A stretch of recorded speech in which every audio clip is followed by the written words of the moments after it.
Hello student, good morning all of you.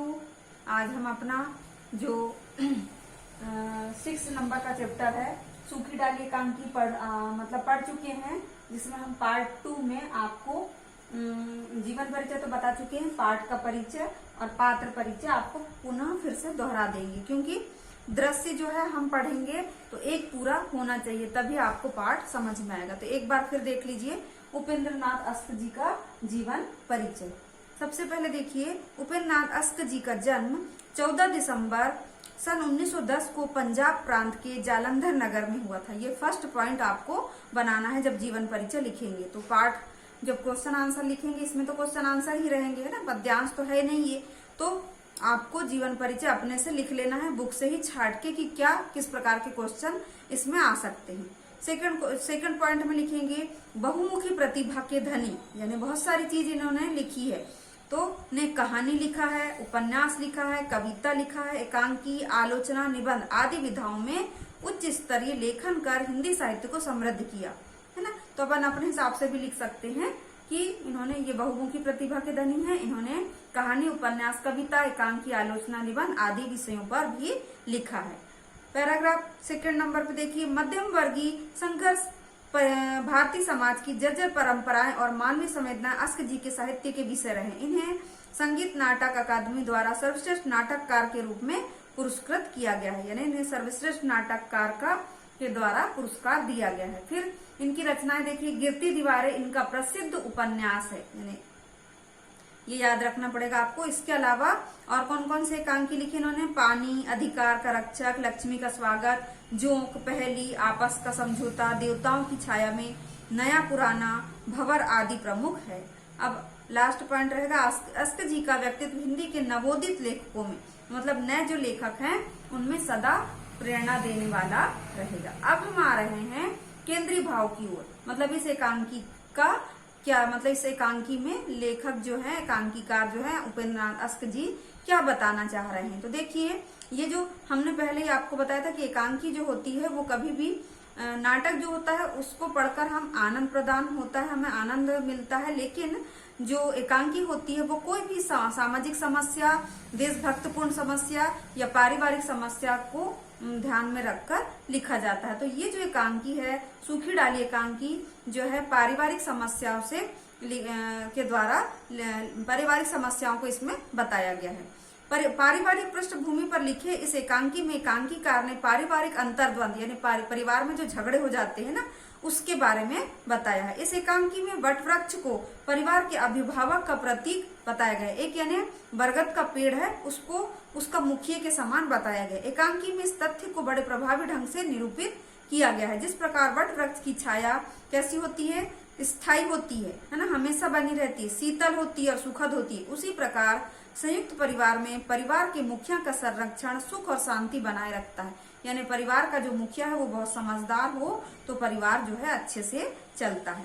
अब यहाँ पर पात्र परिचय हम आपको बताएंगे। दादा, इसमें दादाजी हैं जिसको वटवृक्ष का प्रतीक बताया गया है ना।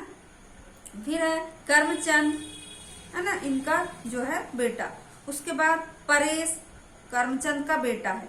भासी, मल्लू, है ना, छोटे बच्चे हैं। बेला जो है ये परेश की पत्नी है, छोटी बहू, है ना, जिसके बारे में ही इस पाठ में पढ़ेंगे हम। छोटी भाभी बेला की सास है ना, इंदु की माँ, यानी कि बेला की एक ननंद है जिसका विवाह नहीं हुआ है, और छोटी भाभी जो है वो क्या है, बेला की सास है। मंझली भाभी, बड़ी भाभी, मंझली बहू, बड़ी बहू, इंदु, रजवा, पारो, ये सब इसके पात्र हैं। अब देखिए, हम इस आपको पहला दृश्य का जो परिचय है वो आपको बता रहे हैं, उसके बाद फिर हम एकांकी जो है आपकी कल शुरू करेंगे। ये पाठ जो है थोड़ा लंबा जाएगा, देख लीजिए। पहले, मानव प्रगति के इस युग में जब व्यक्तिगत स्वतंत्रता को अराजकता की हद तक महत्व दिया जाता है और तानाशाही को सभ्य समाज में अत्यंत निंदनीय माना जाता है, दादा मूलराज अपने समस्त कुटुंब को एक यूनिट बनाए हुए उस पर पूर्ण रूप से अपना प्रभुत्व जमाए उस मानव वटवृक्ष की भांति अटल खड़े हैं, जिसकी लंबी लंबी डालियां उनके आंगन में एक बड़े छाते की भांति धरती को आच्छादित किए हुए अगणित घोंसलों को अपने पत्तों में छिपाए वर्षों से तूफानों और आंधियों का सामना किए जा रही है। मतलब दादाजी जो है, दादा मूलराज, उनका नाम क्या है, मूलराज, वो अपने परिवार को जो है बड़े अच्छे से संभाले हुए हैं। वर्षों इस वट की संगति में रहने के कारण दादा वट की ही भांति महान दिखाई देते हैं। जैसे वट वृक्ष अच्छा दिखाई देता है ना, जो अच्छा हरा भरा हो, वैसे ही दादाजी जो हैं परिवार को लेकर चलने वाले हैं। आयु के 72 बसंत सदियां देख लेने पर भी उनका शरीर अभी तक नहीं झुका है। मतलब कितने साल के हो गए हैं वे, 72 साल के। और उनकी सफेद दाढ़ी वट की लंबी लंबी दाढ़ियों की भांति उनकी नाभि को छूती है। मतलब जो अपना नाभि वाला भाग है वहां तक उनकी लंबी दाढ़ियां हैं। धरती को छूने का प्रण किए हुए, ऐसा लगता है मानो और लंबी हो जाएगी, कि ऐसा लगता है कि वो धरती तक जाने लगेगी। दादा का लड़का 1914 के महायुद्ध में सरकार की ओर से लड़ते लड़ते काम आया था। यानी एक लड़का जो है उनका शहीद हो चुका है। कब? 1914 में। इसके बदले में सरकार ने दादा को एक मुरब्बा जमीन दी। मुरब्बा मतलब एक नाप होता है। तो मतलब उनका जो बेटा शहीद हुआ, तो इस कारण से दादा मूलराज को सरकार ने एक मुरब्बा जमीन दी।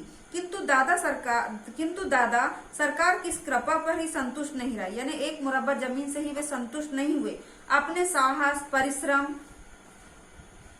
और मेहनत से उन्होंने एक मुरब्बा जमीन के कई मुरब्बा जमीन जो है बना चुके हैं ना।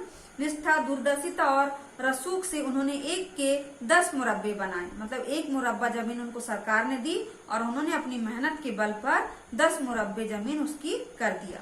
उनके 2 बेटे और पोते जमीन, फार्म, डेयरी और चीनी के उस कारखाने के काम की देखभाल करते हैं। 2 बेटे और पोते जमीन है ना, फर्म और डेयरी और चीनी के उस कारखाने की काम की देखभाल करते हैं, जो उन्होंने हाल ही में अपनी जमीन में लगाया है। सबसे छोटा पोता अभी जिसके बारे में ये कहानी है ना, ध्यान से सुनिएगा, नायब तहसीलदार होकर इसी कस्बे में नियुक्त हुआ है और कुछ ही दिन हुए उसका विवाह लाहौर की एक प्रतिष्ठित तथा संपन्न कुल की सुशिक्षित लड़की से हुआ। यानी पढ़ी लिखी लड़की से उसका विवाह हुआ, क्योंकि वो क्या है, नायब तहसीलदार बनकर उसी गांव में आया है। उनके छोटे पोते परेश का नायब तहसीलदार और उनकी छोटी पतुओं का शिक्षित होना अपने में 2 महत्वपूर्ण बातें हैं। यानी जो परेश है वो क्या है, नायब तहसीलदार बन के गाँव में आया है और उसका विवाह जो है बेला नाम की एक लड़की जो है उससे हुआ है ना। तो वो कैसी है, पढ़ी लिखी है। तो ये दोनों बातें बहुत महत्वपूर्ण है। पहले से सरकारी हलकों में उनकी प्रतिष्ठा और भी बढ़ जाने की संभावना है। गांव में उनका और भी आदर होने लगा है। यानी पहले से तो आदर देते ही थे उनके परिवार को, लेकिन अब जब उनका पोता नायब तहसीलदार बनकर आ गया है तो और अधिक महत्व उस परिवार को दिया जाने लगा। किंतु साथ ही दूसरी बात से उनके परिवार के लिए संकट भी उपस्थित हो गया है। यानी उनके परिवार में परेशानी आ गई है। उनकी 3 बहुएं जो घर में बड़ी भाभी, मंजली भाभी और छोटी भाभी के नाम से पुकारी जाती है, सीधी सादी महिलाएं हैं। 3 बहुएं हैं दादा मूलराज की, है ना, बड़ी भाभी, दूर से और मंजली भाभी और छोटी भाभी। वो सब क्या है, बड़ी सिंपल है, सीधी सादी। उन सब में उनकी छोटी पोती इंदु ही, जिसने प्राइमरी स्कूल तक बड़ी सफलतापूर्वक शिक्षा पाई है। यानी उनके घर में सबसे अधिक पढ़ा लिखा है तो वो जो है इंदु है, वो ये प्राइमरी तक की, मतलब 5वीं तक की कक्षा उसने ये शिक्षा जो ने प्राप्त की है।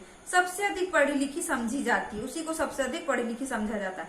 घर में उसकी चलती भी खूब है और दादा अपनी इस पोती से प्यार भी बहुत करते हैं।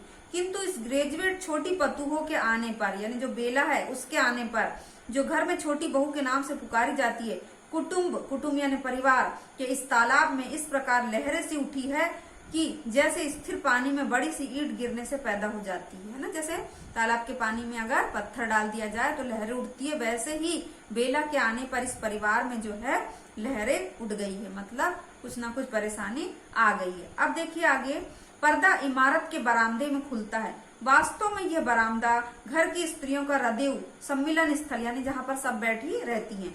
दिन भर इसमें कोलाहल मचे रहता है, सब लोग बैठ के अपने अपने काम करती रहती है, हल्ला होते रहता है। कभी घर की स्त्रियां यहाँ धूप लेती है, कभी चरखे काटती है, कभी गप्पे लड़ाती है, कभी लड़ती झगड़ती हैं और कुछ ना हो तो स्नानागार में कपड़े ही धोया करती है। मतलब बाथरूम में कपड़े ही धोती है। यह स्नानागार बाहर के अहाते में है। दाई दीवार के कोनों में जो दरवाजा है उसके साथ ही घर बाहर को रसोई आदि से निपट कर दोपहर के बाद घर की 2-4 स्त्रियां प्रायः रोज वहां कपड़े धोया करती है और निरंतर धप धप की ध्वनि इस बरामदे में गूंजा करती है। अभी हम आपको पाठ का परिचय बता रहे हैं, उसके बाद कल से हम आगे का दृश्य पढ़ेंगे।